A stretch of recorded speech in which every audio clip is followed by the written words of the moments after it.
Hola, mi nombre es Luis Roque. El tema de hoy es la incorporación de la gestión de riesgo en un contexto de cambio climático en los proyectos de inversión pública.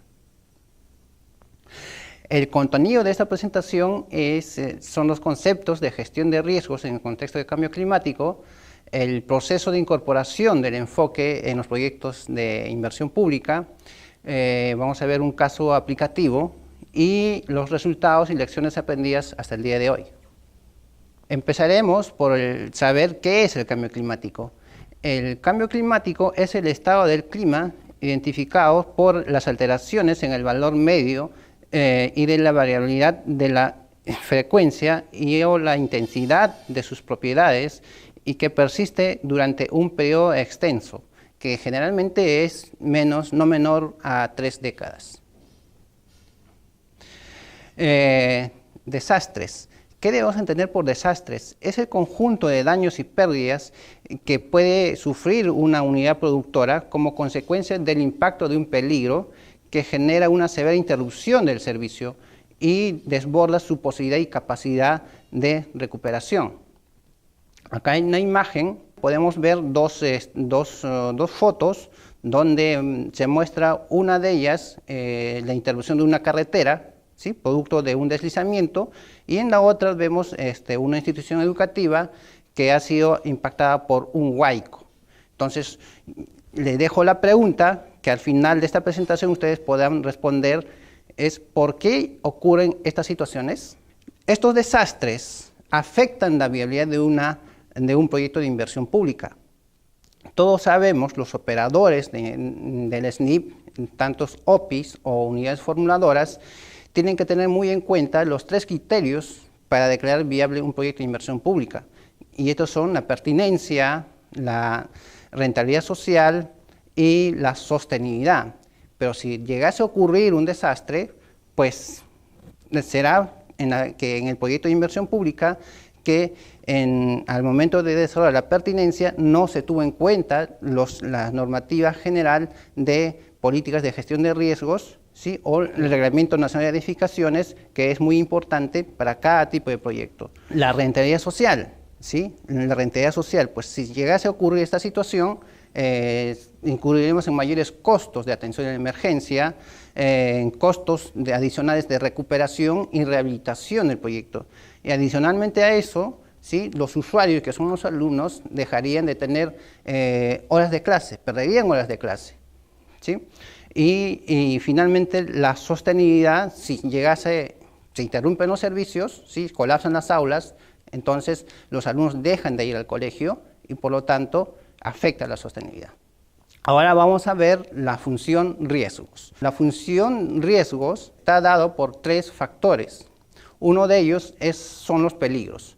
Los peligros debemos entender por que son eventos que tienen una probabilidad de ocurrencia y que por sus características pueden causar daños y pérdidas en la unidad productora y en los usuarios. Tenemos diferentes tipos de peligros que va a depender de su origen. Por ejemplo, tenemos los peligros de origen natural, ¿sí?, que son aquellos, por ejemplo, erupciones volcánicas, tsunamis, sismos, ¿sí?, lluvias intensas. Los otros peligros que se generan por la misma dinámica de la sociedad o dinámica de la comunidad, que son los incendios, ¿sí?, las derrames de ácidos, derrames de petróleo, ¿sí?, o los mismos conflictos sociales. Y hay un tipo de peligros que son, digamos, que es un intermedio entre la dinámica de la sociedad y provocados también por la dinámica de la naturaleza. Y esos denominamos peligros intermedios, que son, por ejemplo, aquellos generados por la deforestación o sobrepastoreo. El otro factor del riesgo es la exposición, que es aquella localización de una unidad productora o un proyecto que está dentro del área de impacto de un determinado peligro.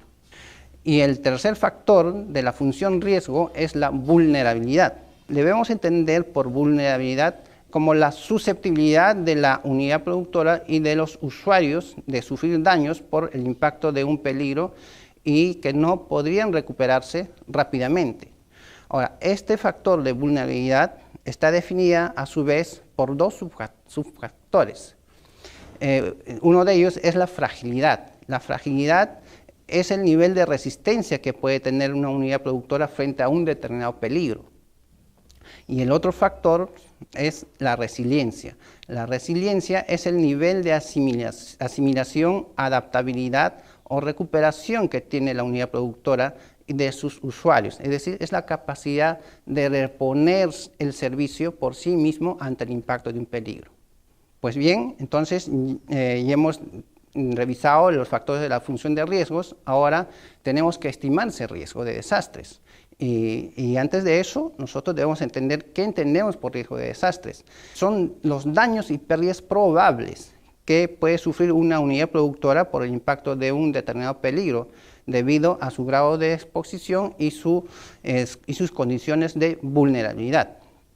En la imagen podemos observar que tenemos una institución educativa, ¿sí?, que podría estar expuesto a un peligro que puede ser inundaciones, por ejemplo.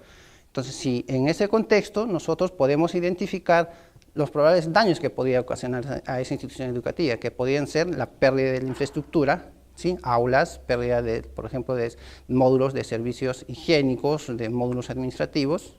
Los otros daños que también podría provocarse son las pérdidas de los equipos mobiliarios, ¿sí?, pero también pueden provocarse pérdidas de vidas humanas, ¿sí?, de los mismos alumnos o de los docentes. Y también puede haber pérdidas al colapsar la institución educativa, ¿sí?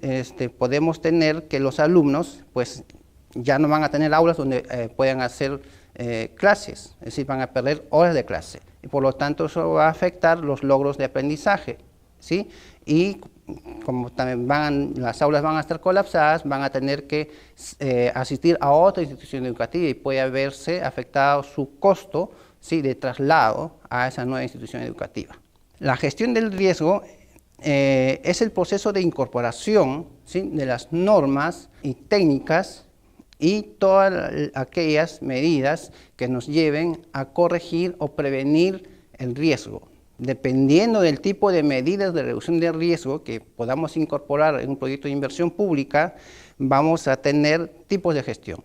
La gestión prospectiva. La gestión prospectiva está referida al proceso de incorporación medidas de reducción de riesgo prospectivas en el proyecto de inversión pública. Medidas de gestión correctiva. Las medidas de gestión correctiva es el proceso de corregir el riesgo al que está expuesto una unidad productora, ¿sí? Y esto puede ser, por ejemplo, el cambio de localización, el mejorar sus niveles de resiliencia y su nivel de fragilidad. Y la gestión reactiva está dada por incorporar medidas alternas de provisión de servicios, medidas, por ejemplo, de incorporar instrumentos de gestión como protocolos de evacuación, y esto, al incorporar esta gestión reactiva en un proyecto de inversión pública, vamos a fortalecer la capacidad de respuesta que puede tener un proyecto ante un riesgo residual de todo que siempre existe. Ahora, la gestión del riesgo en el ciclo del proyecto. Todos sabemos que el ciclo del proyecto consta de 3 fases. La fase de preinversión, la inversión y la postinversión.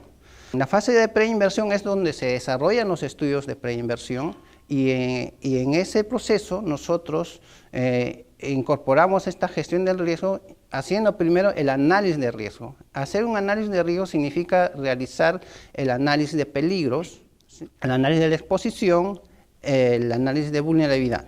Y se culmina ahí en ese módulo con la estimación del riesgo. Pero en un proyecto de inversión pública no nos sirve de mucho si es que llevamos a estimar el riesgo, pues eso lo tenemos que gestionar. ¿Y cómo lo hacemos? Incorporando las medidas de reducción de riesgo que nos lleven a mitigar o reducir ese riesgo. Y en la fase de inversión, lo que hacemos es esas medidas de reducción de riesgo que hemos identificado, hacemos el diseño definitivo de esas medidas de reducción de riesgo y posteriormente las implementamos y las ejecutamos. En la fase de posinversión tenemos que hacer un monitoreo si esas medidas de reducción de riesgo incorporadas y ejecutadas tuvieron éxito o no tuvieron éxito. Y eso puede hacerse incorporándolos en los estudios de evaluación ex post que exige el ciclo de proyectos. Ahora, la gestión del riesgo en los estudios de preinversión. ¿Cómo incorporamos esta gestión de riesgo en los proyectos de inversión pública? Entonces, sabemos que un proyecto de inversión pública se consta de 4 módulos: aspectos generales, el módulo de identificación, el módulo de formulación y el módulo de evaluación. En el módulo de aspectos generales se desarrolla el tema de marco de referencia, y dentro de este nosotros tenemos que desarrollar la matriz de consistencia, y en esta matriz de consistencia tenemos que mencionar todas las políticas y normas de gestión del riesgo específicas que debe tener presente el proyecto en su desarrollo. En el módulo de identificación se desarrolla el tema de diagnóstico. En este tema de diagnóstico debemos de realizar la identificación de los peligros, ¿sí?, que estaría expuesta en mi proyecto, y el planteamiento de los escenarios de ocurrencia de esos peligros. Posteriormente realizamos el análisis del riesgo. El análisis del riesgo al que está expuesta mi unidad productora siempre y cuando exista. Y posteriormente realizamos el proceso de identificación de problema, análisis de causas, ¿sí?, que van a ser incorporadas producto de haber realizado el análisis del riesgo. Y se culmina en este módulo con el planteamiento de las alternativas de solución, donde incorporamos medidas correctivas de gestión de riesgo. En el módulo de formulación desarrollamos la estimación de oferta y demanda, ¿sí? Y aquí es donde tenemos que incorporar si el riesgo va a afectar o no cada una de estas estimaciones. Otro tema que se desarrolla en el módulo de formulación es el análisis técnico. El análisis técnico, un punto adicional al que se desarrolla, como es localización, tecnología y tamaño, es la gestión del riesgo. Y en esta gestión del riesgo es donde ya identificamos medidas de gestión prospectiva, que son las medidas de reducción de riesgo en mi proyecto. Y una vez que he identificado esas medidas de reducción de riesgo, las tenemos que costear. Es decir, ¿cuánto me va a costar implementar esas medidas de reducción de riesgo? Y en el modo de evaluación, ¿sí?, lo que tengo que hacer es hacer la evaluación social de mis medidas de reducción de riesgo. Es decir, ¿es rentable para la sociedad implementar las medidas de reducción de riesgo en el proyecto o no? En el tema de análisis de sostenibilidad debemos explicitar qué medidas de reducción de riesgo el proyecto ha incorporado, ¿sí? Y en el tema de gestión del proyecto debemos de evidenciar qué medidas de resiliencia ha incorporado el proyecto. Y en el marco lógico tenemos que incorporar supuestos referidos a la gestión del riesgo. Pero recordemos que el riesgo no se elimina, ¿sí?, solamente se reduce hasta niveles aceptables. Veremos un caso aplicativo de un proyecto de agua potable que se desarrolló en la región Piura, específicamente en los sectores de Paita y Talara.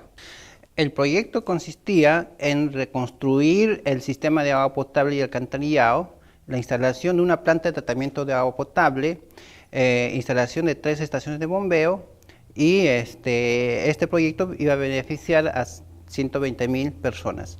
Las medidas de reducción de riesgo estaban focalizadas específicamente en la línea de conducción, pues consistía en mejorar los puentes sobre los cuales cruzaba la tubería, y eso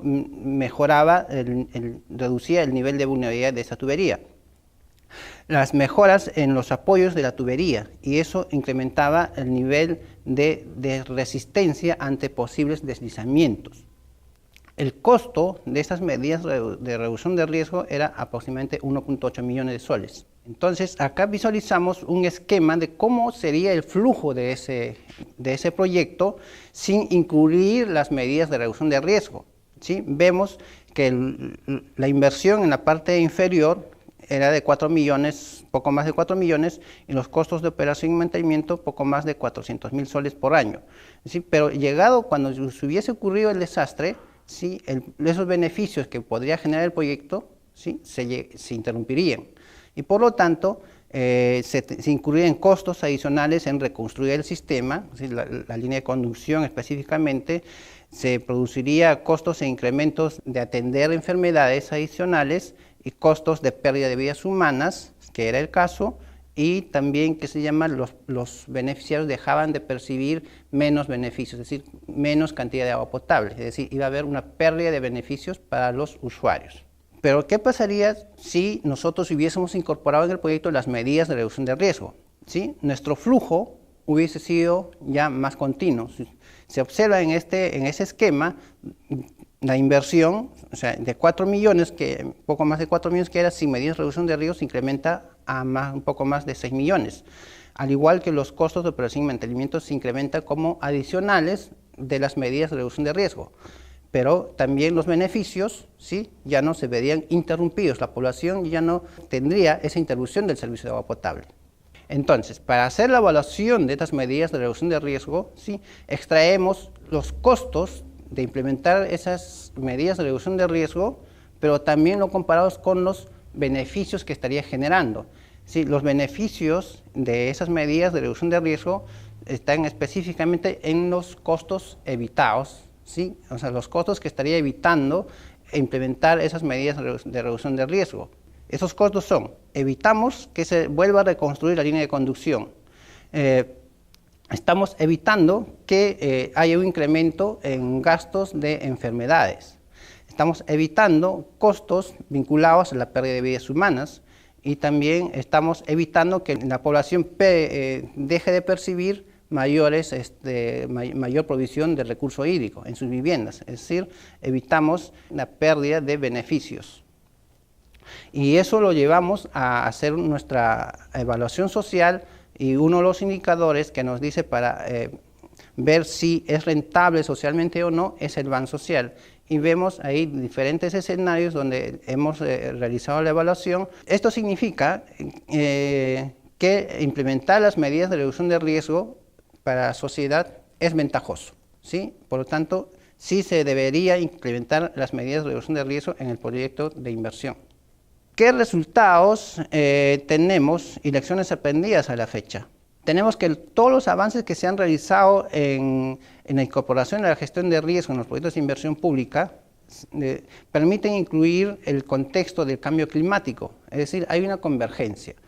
Pero ello implica que tener una visión más holística del manejo del tema. Pero también esto nos ha provocado una mayor incertidumbre, porque ahora trabajamos con la generación de escenarios. Las medidas de adaptación al cambio climático no son nuevas, pero sí se han visto más necesarias y se justifican porque se estarían evitando que la sociedad pierda beneficios, estaríamos evitando incurrir en mayores costos sociales, ¿sí? En las unidades productoras y en los usuarios. Finalmente, queremos cerrar el tema diciendo de que las evidencias del cambio climático, ¿sí? Nos dicen que esto es una situación real, no es ya mera especulación o una mera teoría. Muchas gracias por su atención. Este tema realmente es muy interesante y muy necesario y los invito a que sigan revisando mayor información y para ello les dejo mi correo electrónico que está en pantallas. Gracias.